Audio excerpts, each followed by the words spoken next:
Sin embargo, hablando de países que sí lograron construir una soberanía y una diplomacia autónoma en momentos mucho, mucho más tensos de la historia global, me parece que acá Tavarich Borda viene preparando algo muy especial para nosotros. Como ustedes recordarán, el camarada Pablo ha estado en una región muy interesante del mundo, la península balcánica.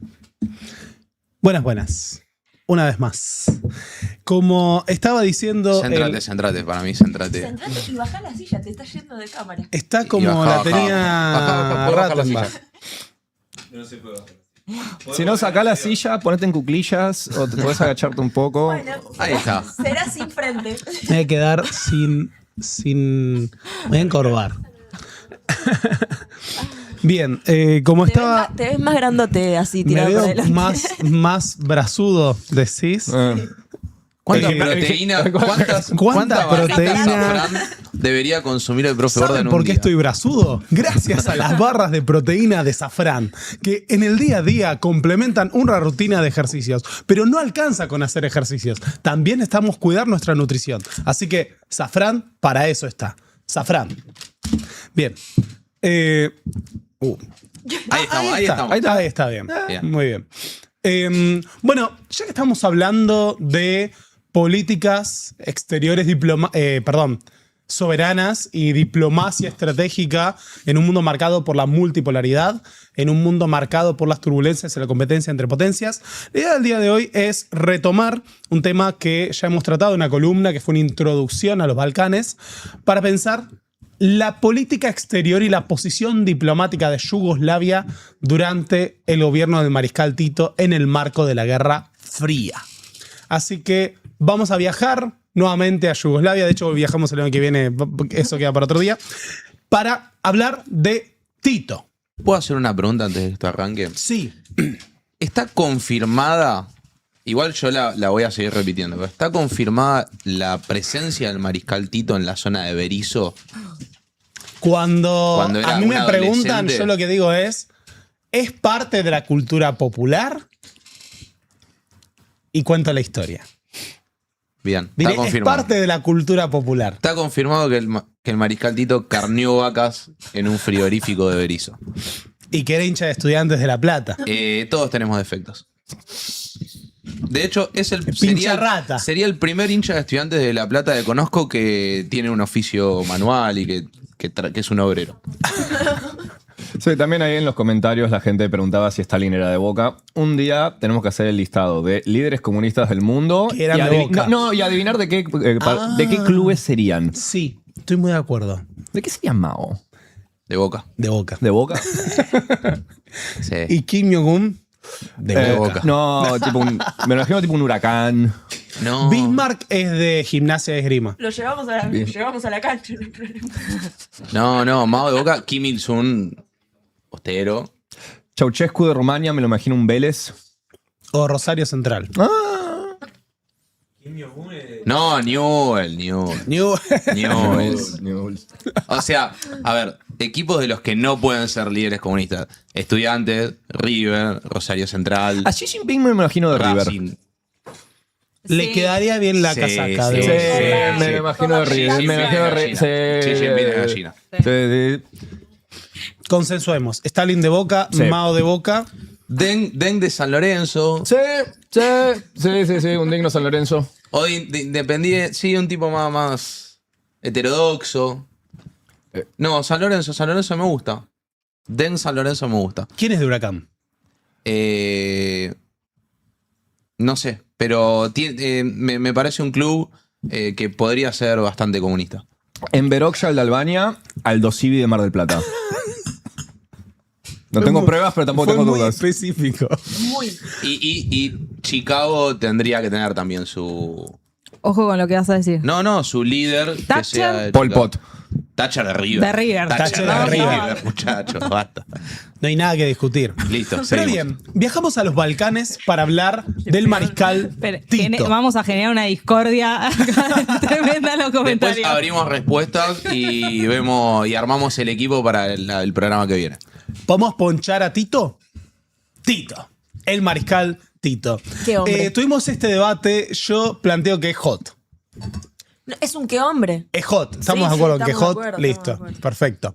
El Mariscal Tito, como dice María en Incalich, un hombre cuya historia es la historia del siglo XX. Nació en el Imperio Austrohúngaro, pelea en la Primera Guerra Mundial, es capturado por los rusos, forma parte de la Revolución Rusa, luego es uno de los miembros más importantes y destacados del Internacional Comunista, organiza brigadas para pelear en la Guerra Civil Española, vive en la clandestinidad en Yugoslavia, luego forma parte del movimiento partisano que lucha en la Segunda Guerra Mundial, funda la República Socialista Federativa de Yugoslavia e integra el bloque de países no alineados durante la Guerra Fría. Un poquito vamos a hablar de Tito, en otro momento retomaremos otras cuestiones. Hoy, más allá de toda la historia de Yugoslavia, la idea es pensar la diplomacia y la posición estratégica que ocupó la República Socialista o Popular y luego Socialista Federativa de Yugoslavia durante la Guerra Fría.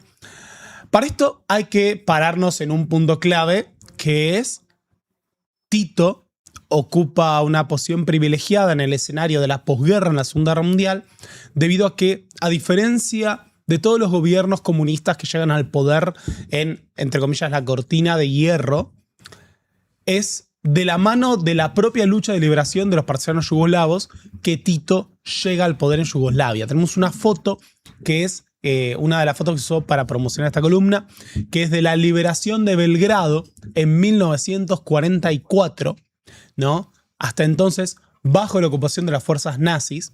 Y lo cierto es que, a diferencia de lo que pasa con Praga, a diferencia de lo que pasa con Varsovia, a diferencia de lo que pasa con Budapest, Belgrado, capital de Yugoslavia, no es liberada por la llegada del Ejército Rojo, sino por las tropas partisanas, y el Ejército Rojo llega en la última etapa de la batalla. De hecho, cuando el Ejército Rojo ingresa en Belgrado, la mayor parte del país ya está en manos de los partisanos. Yugoslavia ocupa una situación particular. Si pensamos la Segunda Guerra en general como una guerra civil, en Yugoslavia tenemos tres grandes conflictos entrelazados. Una guerra de liberación nacional contra el nazismo, el fascismo y sus aliados. Una guerra civil entre las distintas fuerzas que participaban de ese escenario, porque había colaboracionistas, incluso tenemos a los Ustaša, los nacionalistas croatas, o los Chetniks, que eran los nacionalistas monárquicos serbios. Y tenemos a su vez una revolución social en el medio, todo al mismo tiempo. Además, particularmente complejos los nacionalistas croatas, ¿no? Particularmente complejos. Como sabemos, hay un video que pueden ver en mi canal al respecto que desarrolla ampliamente este tema, pero incluso tenemos comunicados de la oficialidad alemana asignada a los Balcanes planteando que los métodos extremos de los Ustaša eran contraproducentes en términos militares. Los nazis estaban diciendo eso. Es importante destacar esa cuestión. Cuando la SS dice que te pasaste 3 pueblos, Sí, sí. Algo es como para sospechar, Es una ¿no? buena referencia. es una buena referencia. Ahora, ¿qué ocurre con esto? Tito gozaba de un grado de legitimidad hacia el interior del país y hacia el exterior excepcional, y ocupaba una posición única en el escenario al final de la Segunda Guerra Mundial. El único líder partisano que había ganado por sí mismo la guerra contra el nazismo. Una guerra en la cual Yugoslavia pone más de 1 millón de muertos y quizás 1,5 millones para un país mucho más pequeño. Poniéndolo en perspectiva, es al menos 2 veces la cantidad de muertos que pudo ser Estados Unidos en todos los frentes de la Segunda Guerra Mundial. Sí. No. En ese sentido, la posición que Tito ocupa le permite negociar desde una posición de fuerza mucho mayor a la hora de reordenar el mapa europeo. Y ahí es donde entra la figura de Stalin, ¿no? Entonces, cuando pensamos en la relación de Tito y Stalin, la mayor parte de los líderes comunistas que ascienden, ¿no?, en Europa del Este lo hacen gracias al apoyo del Ejército Rojo. Pero Tito no.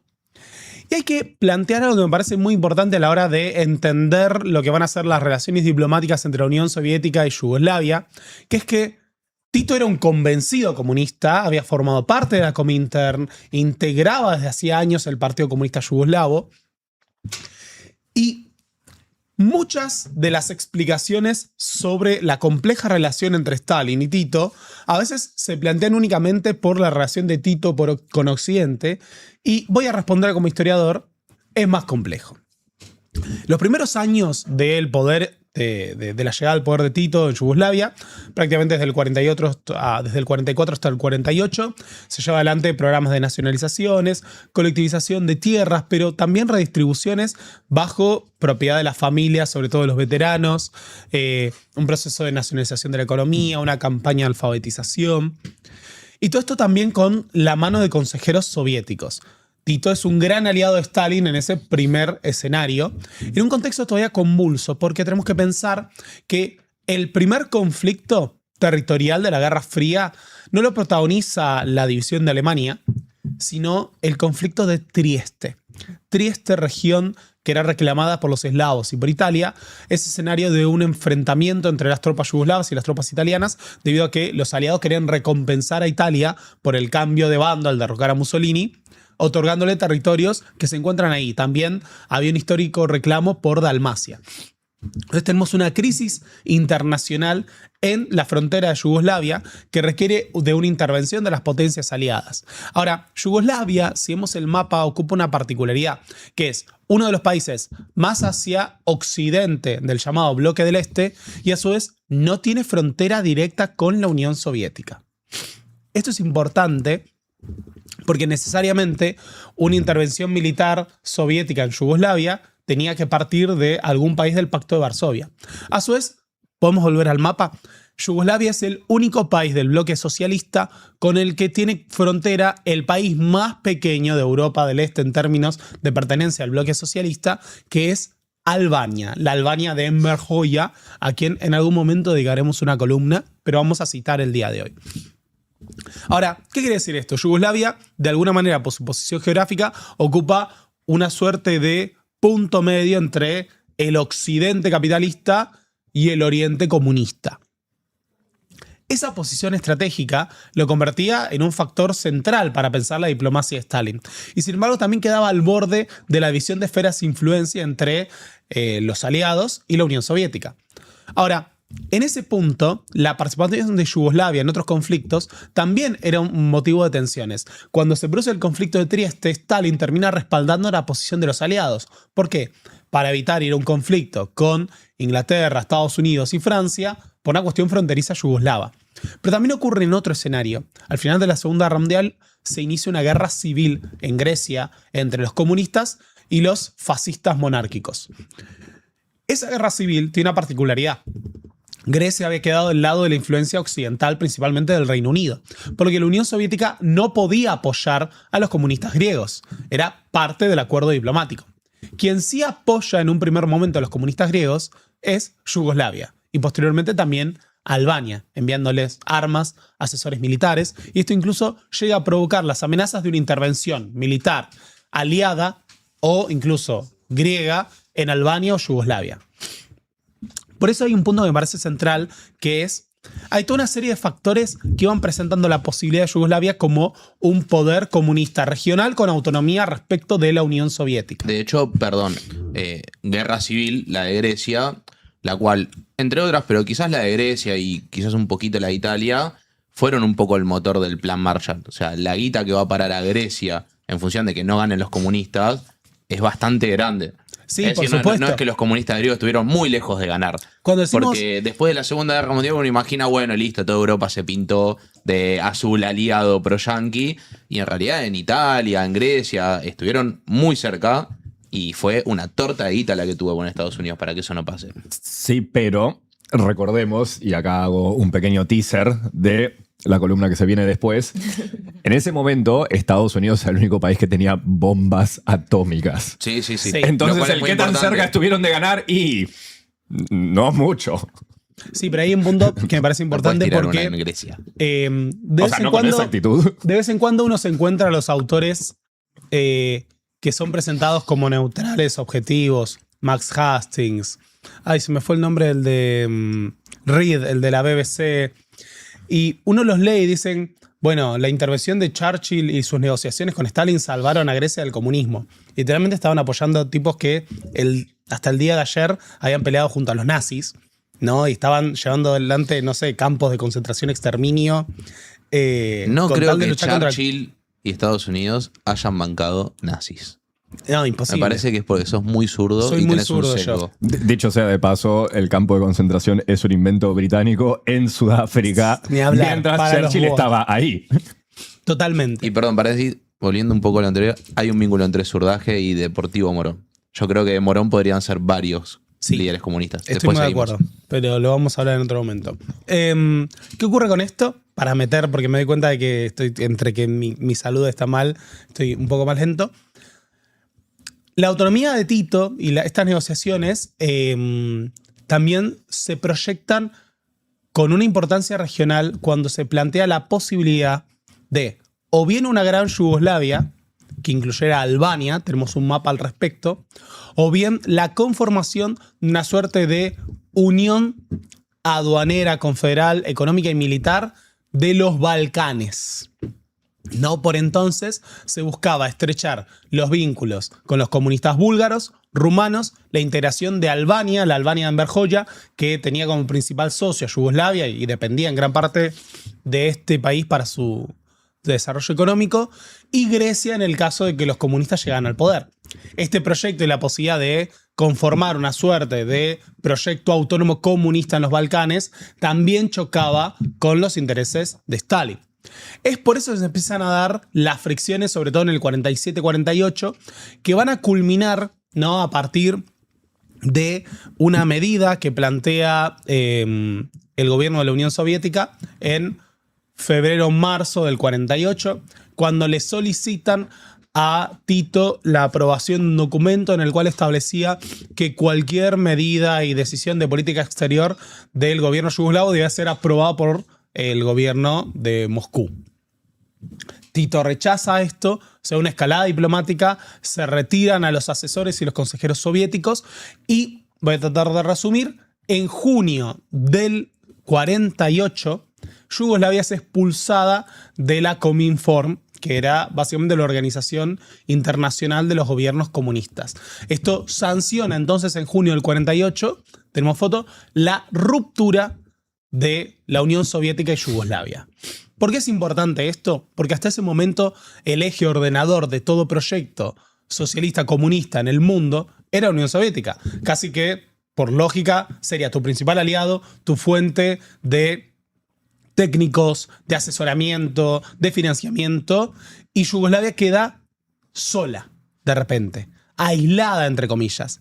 Esto va a obligar necesariamente a un posicionamiento pragmático del gobierno de Tito, que plantea, a partir de un bloqueo económico impulsado por la Unión Soviética, una crisis de abastecimiento, la retirada de los consejeros y asesores, un acercamiento pendular a Occidente. Entonces, tenemos acá una foto de Tito con Eleanor Roosevelt, viuda de Roosevelt. Tito, sin formar parte del Plan Marshall, empieza a aceptar crédito estadounidense. También financiamiento, y empieza a acercar posiciones diplomáticas. Sin embargo, se mantiene una posición de independencia en materia de relaciones exteriores y sobre todo política militar. Por ejemplo, cuando Estados Unidos le reclama por el reconocimiento de Vietnam del Norte como gobierno legítimo de Vietnam, o frente a otros conflictos regionales, en donde el planteo, hay una carta en donde llega a decir Tito, preferiríamos estar desnudos antes que renunciar a nuestra política exterior.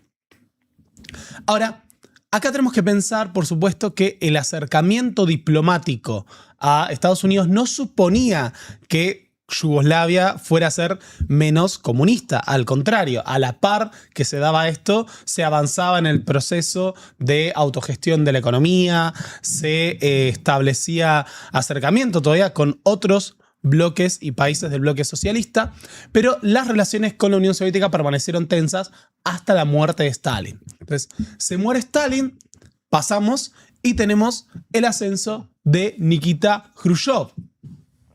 Y con Nikita Khrushchev, un reacercamiento de Yugoslavia a la Unión Soviética, el restablecimiento de relaciones comerciales e incluso la declaración de Belgrado, que se convertiría en la base de la convivencia diplomática entre ambos países. Así que tenemos como una suerte de reinserción con autonomía de Yugoslavia en el bloque socialista. Para entonces, esto sería un tema para desarrollar en otro momento, se estaba desarrollando una propia versión del modelo socialista con autogestión en las fábricas y una democracia más directa a nivel consejos y demás con respecto a la planificación centralizada soviética, que tenía el respaldo de, por un lado, técnicos, planificación y modelo de desarrollo socialista, pero también crédito del exterior para el financiamiento de los proyectos de infraestructura.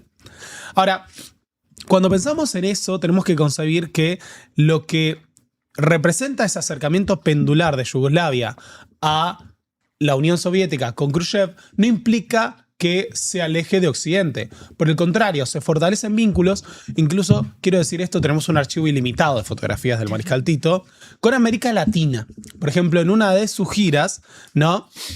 Foto 9, el Mariscal Tito viaja a México, ¿no? E incluso establece acercamientos diplomáticos con la Argentina de Perón. Para entonces, Estrella Roja, la selección de fútbol de Yugoslavia, visita la Argentina de Perón y se entrevista con Perón. Perón envía también un saludo ahí de fin de año al Mariscal Tito. ¿Hay alguna similitud en el planteo de la política exterior con el peronismo, de alguna manera salvando las enormes diferencias? Por supuesto. Y ahí está el punto, porque Yugoslavia, ese rol que tiene intermediario entre el bloque socialista y el bloque comunista y el bloque capitalista, como Chipá. Pensaste que el comentario de Lau era más largo. Aprovecho para meter un bocadito en el medio. ¿Sabes quién fue el último embajador argentino en la Yugoslavia socialista? Sí. Mi señor abuelo, Jorge Alberto Tayana. Sí, lo sabía. ¿Hay foto del Mariscal con tu abuelo? No, fue después de que Fue había después. muerto. Ah. No todo se puede en la vida. Ah, el último embajador argentino en Yugoslavia. Ahí está. ¿Qué ocurre con eso? Tito fortalece a partir de esa posición de intermediario entre el bloque socialista y el bloque capitalista su vínculo con el tercer mundo en formación. ¿Saben quién fue el primer mandatario europeo en visitar la India independiente? El Mariscal Tito. Foto siguiente, diciembre de 1954. Tito viaja a la India como parte de un acercamiento a Nehru que será central en la conformación del bloque de países no alineados. Entonces, hay que plantear esto. Yugoslavia no es un país económicamente importante por entonces, pero en términos geopolíticos, el rol que ocupa como punto de contacto entre el este capitalista, el este comunista y el oeste capitalista, lo convierte en una pieza clave del juego de ajedrez de la Guerra Fría. Y esto va a culminar justamente en el hecho de que, siendo un modelo comunista autónomo, va a plantear de todas formas, por ejemplo, el acercamiento a Vietnam y al Vietcong, por supuesto, o incluso a la Cuba de Castro. Así que tenemos una foto con un argentino muy importante, que le sigue a esta, que es la visita del encuentro en 1959, recién llegado al poder la Revolución Cubana, entre Tito y el Che Guevara. De esta me traje una foto del museo. Pero de otra que se están dando la mano. El punto culmine de todo esto es justamente la conferencia de Belgrado en 1961, cuando después de otra serie de encuentros, podríamos decir que queda consolidado algo que también se había visto en la conferencia de Bandung, que es el bloque de países no alineados. La foto que sigue es básicamente la representación de ese proyecto del tercer mundo. De izquierda a derecha estoy sin anteojos, pero Nehru, Krumah, Nasser, Sukarno y Tito. Esto es el punto culmine de un proceso que ya se había planteado en las negociaciones con Nehru, que era la idea de la neutralidad activa, ¿no? No la neutralidad simplemente llanamente como no nos posicionamos, sino como defensa de una política exterior soberana de los países del tercer mundo. Por eso lo que resulta paradójico de esta posición de la diplomacia de Yugoslavia es que no deja de ser un país europeo, ¿no? Para pensarlo, que tiene sus principales vínculos socios y aliados en los países del tercer mundo, Asia, África, América Latina. Y de vuelta, perdón me pongo insistente, pero un país europeo en el marco del Plan Marshall, había mucha plata en el Plan Marshall. O sea, mucha, era muy fácil decir, sí, ya está. No. Y no. Y sin embargo se mantiene una postura autónoma e independiente. Y las relaciones con la Unión Soviética se mantienen, incluso en la época de Brezhnev. Lo que pasó durante todo este periodo es que cada gran conflicto internacional diplomático del bloque del Este y la Unión Soviética repercutió en las relaciones con Yugoslavia. Por ejemplo, muerte de Stalin, se reanudan los vínculos, Khrushchev y demás. Intervención de la Unión Soviética en Hungría en 1956, se reanuda el conflicto. Se restablece y se normaliza con Brezhnev. Primavera de Praga en el 68, Tito a favor de las reformas, se vuelven a tensionar. Sin embargo, para los 70, la diplomacia de Belgrado lo había posicionado como un actor clave en la distensión. En general, cuando pensamos en todo el proceso de lo que sería la no proliferación nuclear, el gran diseño geopolítico de Kissinger, China, Estados Unidos, pensamos únicamente en Estados Unidos, pero en los vínculos que se dieron entre China, Estados Unidos y la Unión Soviética ocupó un lugar central en las negociaciones. Tito, que incluso también podía ir, como vemos, a la Casa Blanca a entrevistarse y negociar con, tenemos la otra foto, Richard Nixon.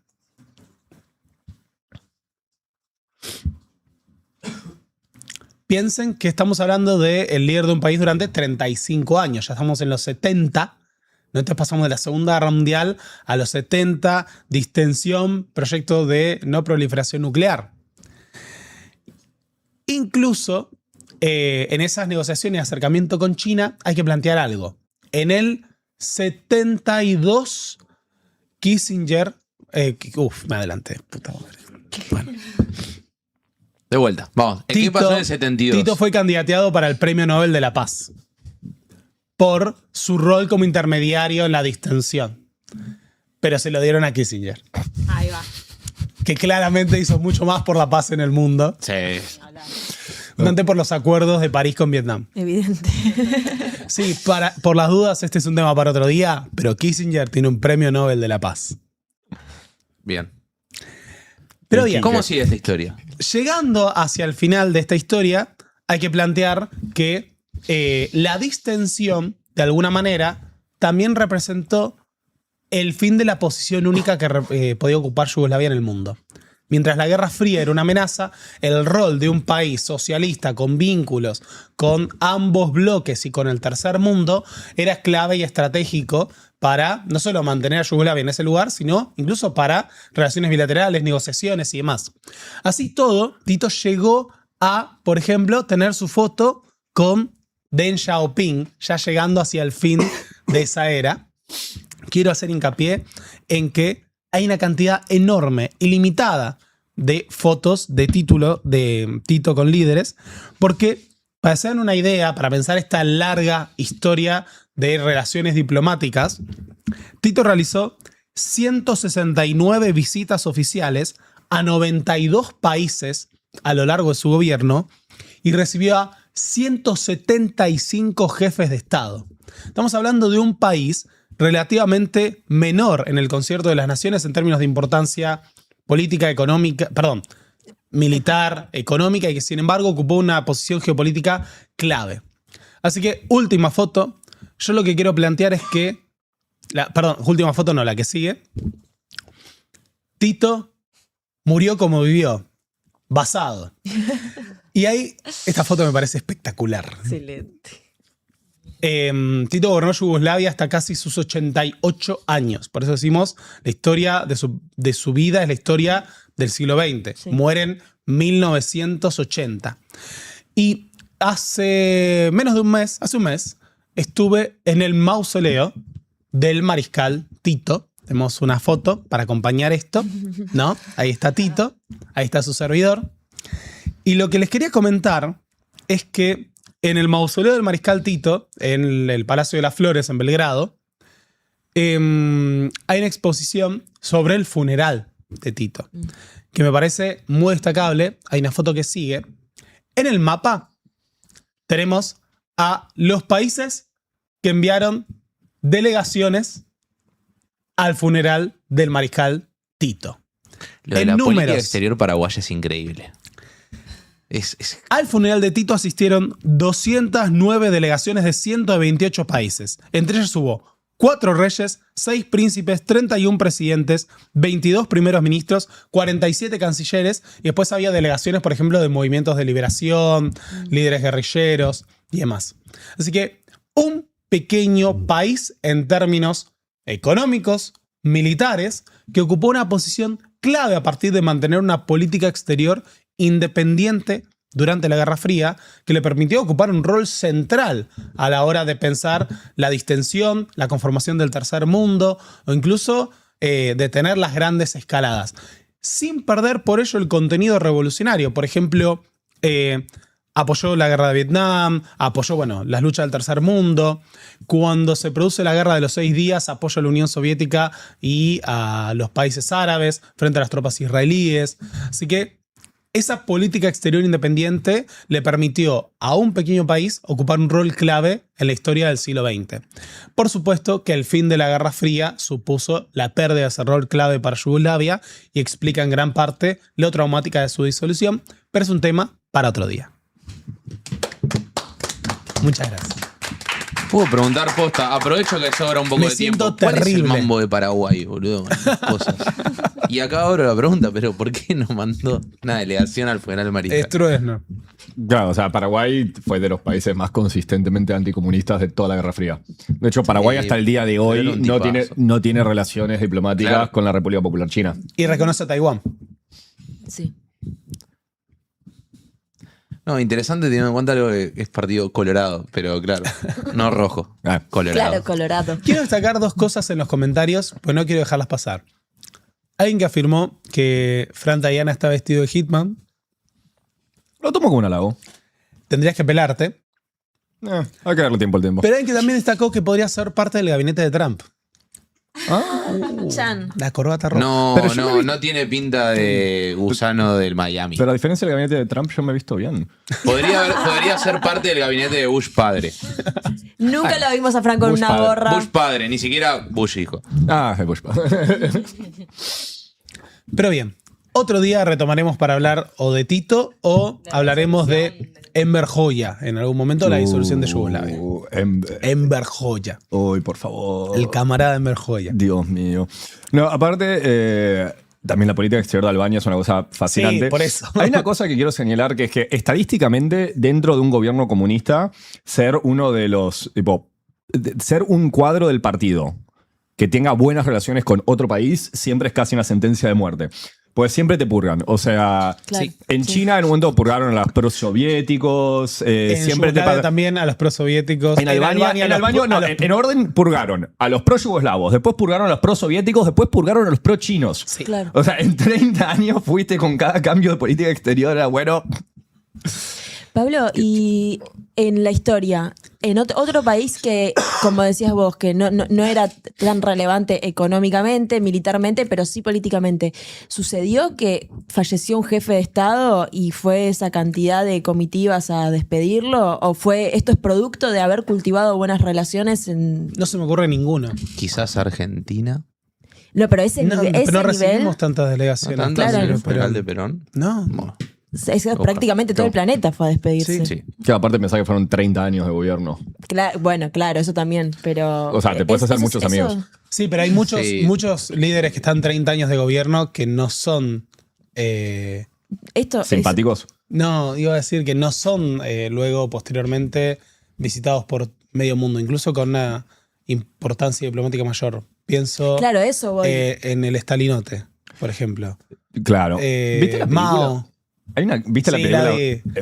Hay que tomársela como que es humor yankee y reírse y No, listo. no. Hay una película llamada Funeral de Estado. Es un documentalista ucraniano que agarra solo. O sea, no tiene narración, no tiene nada. Es toda filmación de la época del funeral de Stalin. Durante 2 horas. Es una cosa impresionante esa película. Ok, la voy a ver. Hablando de historia, hablando de cosas, aprovecho mi rol como conductor para pasar un chivo que es 100% personal y 100% propio para aquellos que habiten la ciudad autónoma de Buenos Aires y alrededores. Tengo una invitación muy especial para hacerles porque este jueves 20 de agosto, por vez única, estoy con mi espectáculo de stand-up, Históricas Historias de la Historia, ahí con los compañeros de Gauchinos en el Centro Cultural Morán. 8:30, jueves 20 de agosto, vez única, un stand-up solamente de historia. Consigan sus entradas en Passline. Por favor, vengan, tengo que pagar la tarjeta de crédito. Y bueno, ya que estamos, yo aprovecho a hacer lo mismo. Les quiero contar que voy a estar el 22 de agosto en Bariloche, en Casa Macacha, el 23 de agosto en Villa Langostura, el 27 de agosto en La Plata, el 28 de agosto en Temperley, el 29 de agosto en Valentina Alsina, el 4 de septiembre en Florida y el 5 de septiembre en Berazategui. Pueden buscar las entradas también en Passline. Borda, ¿tu representante te está explotando? Ok. Nada, acabo de leer una cosa que leí mal en los comentarios. Ahora me di cuenta que estaban hablando de esto de cuando muere Tito, ¿cuántos van? Y alguien pone, cuando muere Francisco, refiriéndose al Papa, pero yo leí tipo, ¿cuándo muere Francisco? Y era como tipo, ok, tipo, si quieren tipo vuelva a conducir a él, yo no tengo problema, pero tipo, un límite les pido. Me acaba de mandar un mensaje mi conviviente y novia Rocío, que, bueno, nuestros gatos se llaman Mao Zedong y Ho Chi Minh. Me acaba de decir, cuando tengamos otro gato se tiene que llamar Tito. Tito. Y me parece una buena decisión. Es una buena decisión. Espectacular. Un chivo más. ¿Un chivo más? Un chivo No, más. plata para el régimen. Plata para el régimen. Acuérdense, chicos, a nosotros, lastimosamente, no nos financia ninguna agencia de inteligencia internacional. Por ahora. Sí, por ahora. Dios te oiga. Chicos, ¿están escuchando esto? Estamos abiertos a propuestas. Ahora, mientras tanto, si quieren mantener este análisis geopolítico, autónomo, independiente, soberano y ocasionalmente justo, por favor, dependemos de ustedes. Manden a alias El Régimen o a nuestro PayPal, elregimengeopolítica@gmail.com. Es lo que nos permite mantener esto todos los sábados con periodismo, análisis de calidad. Y si hay un servicio de inteligencia extranjero viendo esto, tome la posta. Esta es una ciudad con muchísimos servicios per cápita. Por lo tanto, esperamos atentos sus ofrecimientos. Está bien.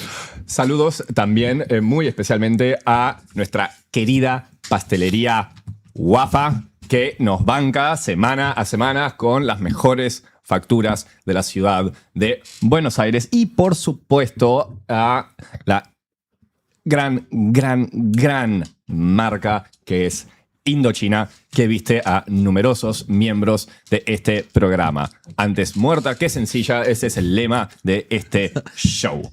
Y si te acabas de levantar, probablemente sea porque te falta proteína. Te recomendamos las barritas De Safran. Safran. En los Proteínas. comentarios preguntaron, ¿Borda está tan grosso como parece? Sí, porque desayuna con barritas Safran. En sus diversas versiones, almendras y dátiles, arándanos, pasta de maní y miel, y no sé qué tiene Borda, creo que es cajú. Sal marina y cajú. Esa es espectacular. Acabo de matar muy al Esa yo micrófono. me la llevo ahora cuando salimos. Bueno, así que Bueno, recuerden, ¿quieren estar grosos como el profe Borda? Safran.